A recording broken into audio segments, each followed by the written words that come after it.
Hello আমার দুষ্ট প্রিয় মিষ্টি বন্ধুরা, তোমরা সকলে কেমন আছো? আশা করি তোমরা সকলে অনেক ভালো আছো। বন্ধু, আজ তোমাদের মাঝে নিয়ে আসলাম নতুন একটি লাগালাগির গল্প। বন্ধুরা, গল্পটি শুনলে তোমাদের দাঁড়িয়ে যাবে, তোমরা হাতের কাজ করতে বাধ্য হবে। তাই ভিডিওটি না টেনে শেষ পর্যন্ত গল্পটি দেখুন। চলুন বন্ধুরা, আর কথা না বাড়িয়ে গল্পটি শুরু করি। গভীর নিস্তব্ধ হেমন্তের রাত। চৌধুরী বাড়ির প্রত্যেকেই ঘুমের রাজ্যে পাড়ি জমিয়েছে আরও অনেক আগেই। ঘুম নেই শুধু যুবরাজের চোখে, মনে বেঁধেছে নানান দুশ্চিন্তার পোক্ত বাসা। কোথায় গিয়ে সব কিছুর শেষ হবে কিছুই তার জানা নেই। মরুভূমিতে সামান্য পানির আশায় ছুটে বেড়ানো উন্মাদ বেদুইন বইকি নিজেকে আর কিচ্ছুটি মনে হচ্ছে না। কাছের মানুষগুলোকেও আর একদণ্ড বিশ্বাস করা যাচ্ছে না। কখন কোনো দিক থেকে কে এসে ধারালো ছুরির ফলা বুক বরাবর বসিয়ে দেবে, সেই চিন্তায় যুবরাজ হয়েছে দিশেহারা। চারদিক থেকে নানান বিপদ ধেয়ে আসছে, মুখ ফুটে সেই বিপদের কথা কাউকেই বলা পর্যন্ত যাচ্ছে না। যুবরাজের বাহুডোরে ঘুম কুমারী শেহজাদির ন্যায় নিশ্চিন্তে গভীর ঘুমে আচ্ছন্ন হয়ে আছে রাজ্য। এই মুহূর্তে যুবরাজের বাহুই যেন পৃথিবীর শ্রেষ্ঠ নিরাপদ জায়গা মনে হচ্ছে তার কাছে। রাজ্যের ঘুমন্ত নিষ্পাপ ধবধবে ফর্সা মায়াবী মুখশ্রীর দিকে তাকিয়ে তপ্ত শ্বাস ছাড়ল যুবরাজ। তোমাকে সর্বনাশের কারণ জেনেও আমি তোমাকে আমার সাথে জড়িয়েছি, কারণ একদিন না একদিন আমাকে শেষ হতেই হতো। শ্লেষাত্মক হেসে নিজের বাহু থেকে রাজ্যকে সরিয়ে বালিশে মাথা ছোঁয়াতেই নড়েচড়ে উঠে রাজ্য। এক পর্যায়ে ঘুমের ঘোর থেকে বেরিয়ে ঘুম জড়ানো কণ্ঠে যুবরাজকে উদ্দেশ্য করে শুধায়, এখনো ঘুমাওনি? কি হয়েছে তোমার বলো তো? যুবরাজ কোনো উত্তর দেয় না, কারণ এই প্রশ্নের সঠিক উত্তর কি তা তার জানা নেই। অন্যদিকে পাশ ফিরে একটা বালিশ জড়িয়ে চোখ বুজে যুবরাজ, এমনি ঘুম আসছে না, তুমি ঘুমাও, সকালে তোমাকে তোমার বাবার বাড়িতে রেখে আসব। যন্ত্রণা আর কষ্টে যুবরাজের কণ্ঠনালী দিয়ে স্বর বেরুতে চায় না, তবুও নিজেকে যথেষ্ট সামলে ঝটপট কথাগুলো বলে বেড সাইড টেবিলের উপরে থাকা মৃদু আলোর ল্যাম্পটা নিভিয়ে রাজ্যের থেকে নিজের কষ্টটা লুকানোর প্রয়াস করে। যুবরাজের এমন অদ্ভুত আচরণে বেশ মনক্ষুণ্ণ হল রাজ্য। ইদানিং যুবরাজ তাকে এক প্রকার এড়িয়েই চলছে ধরতে গেলে। কোনো নব দম্পতির মধ্যে এতটা দূরত্ব কি আদৌ সৃষ্টি হয়, ভেবে পায় না রাজ্য। নিজের মনের চিন্তা ভাবনাকে এক পাশে সরিয়ে রেখে যুবরাজকে সাময়িক আনন্দের ভেলায় ভাসাতে যুবরাজকে নিজের দুই উষ্ণ হাতের শক্তিতে তার দিকে ফিরায় রাজ্য। বেলকনি ডিঙিয়ে আসা চাঁদের ফকফকে আলোয় যুবরাজের মলিন মুখখানি সহজেই দৃষ্টিগত হচ্ছে। কোনো কিছু না ঘাটিয়ে নিজের লম্বা সরু আঙ্গুলি দিয়ে যুবরাজের কপাল থেকে থুতনি পর্যন্ত স্লাইড করে শিহরণ জাগাতে চায় রাজ্য। কিন্তু মাঝপথে বাদ সাধে যুবরাজ। এই মুহূর্তে তার এসবের মোড মোটেও নেই। যেখানে নিজের জীবনের এক সেকেন্ডের ভরসা নেই, সেখানে এসব রঙ্গ তামাশা করার মানেই হয় না। ইদানিং না চাইতেও হুটহাট রাজ্যের উপর আকাশসম রাগ আর জেদ হচ্ছে যুবরাজের। কিন্তু সেগুলো প্রকাশ না করে নিবিড়ে ধুকে ধুকে নিজেই বিষাক্ত হেমলকের মতো গিলে নিচ্ছে।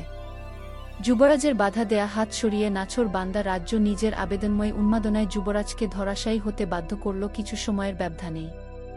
একবার জ্বলে উঠা বারুদ নিজেকে না জ্বালিয়ে যেমন ক্ষান্ত হয় না, যুবরাজের হল সেই দশা।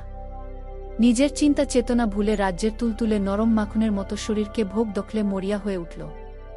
মুহূর্তেই দুজন মানব মানবী কঠিন আলিঙ্গনে সুখ সাগরের অথই জলে ডুব দিল।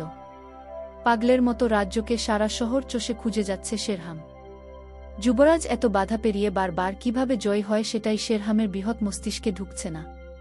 নিজের বাপের উপর আর যুবরাজের উপর ক্রোধে তার মাথা ফেটে যাবার উপক্রম। দুটোকেই ধরে যদি বড় পাতিলেক সাথে পারতাম, তাহলে যদি মনের জ্বালা একটু কমে আর কি। শেরহামের জানা চেনা সব মানুষকেই একে একে দুনিয়া ছাড়া করেছে যুবরাজ, যাদের সহায়তায় এক তুবড়িতে সকল জিনিস নখের ডগায় এসে হাজির হতো, আজ তারা কেউ নেই শেরহামের পাশে। এই ঢাকা শহর শেরহামের কাছে গোলকধাঁধার ন্যায়।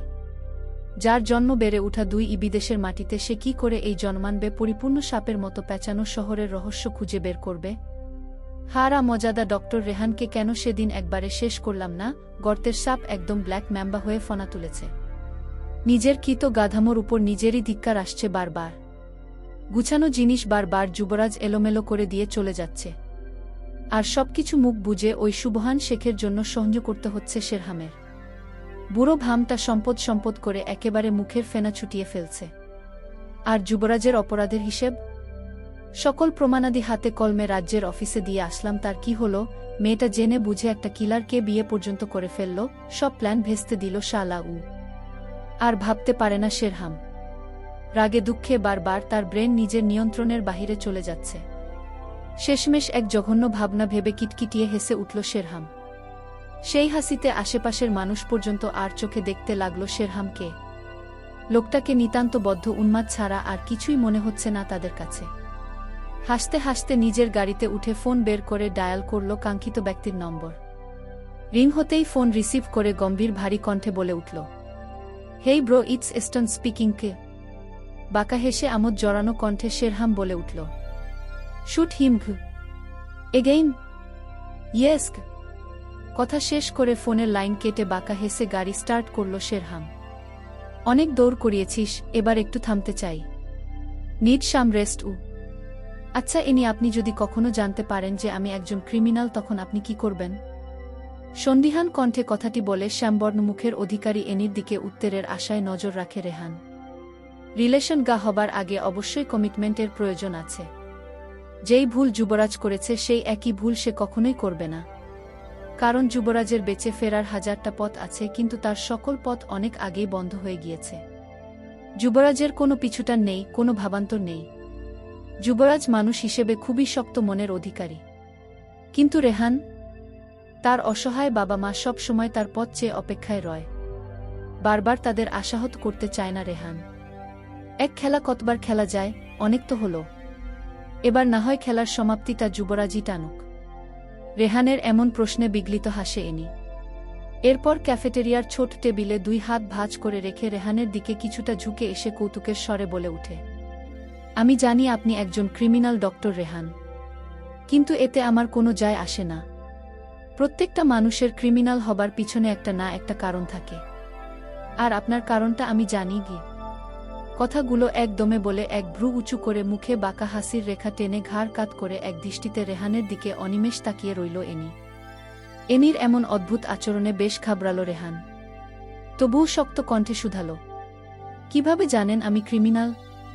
কারণ সিরাজ আর টিটুকে কিল করতে আমি নিজ চোখে দেখেছি আপনাকে। অবাক চোখে এনির পানে তাকিয়ে রয় রেহান। তার কথা বলার ভাষা এলোমেলো হয়ে কণ্ঠনালীর কাছে আটকে রইল। মেয়েটির হাস্যস্বাত্মক কথাগুলো একদম বিশ্বাস হচ্ছে না রেহানের। এইটুকুন মেয়ে এতটা ধুরন্ধর কিভাবে? শ্বাসগুলো ও বুকের কাছে থেকে থেকে আটকে ধরছে। রেহানের এমন অবস্থা দেখে খানিক মেপে হাসল এনি। এরপর একটা পানির বোতল এর ক্যাপ খুলে রেহানের দিকে এগিয়ে দিয়ে বলে উঠল, আরে রিল্যাক্স, এত ভয়ের কিছু নেই। ওরা অনেক দিন আগে থেকেই ওয়ান্টেড আসামি ছিল। ডিপার্টমেন্ট ওদের প্রতি এতটাই বিরক্ত ছিল যে দেখা মাত্র শুট এর অর্ডার ছিল উপর থেকে। আমি নিজেই রাজ্যের বিয়ের দিন ওদের পিছু নিয়েছিলাম, কিন্তু আপনাকে এমন ভয়ঙ্কর ভাবে দেখব স্বপ্নেও ভাবিনি। You are a great shooter. আমি তো ওটা দেখে আরও ফিদা হয়ে গেছি আপনার উপর। এনিকে এই মুহূর্তে মোটেও ভরসা করতে পারছে না রেহান।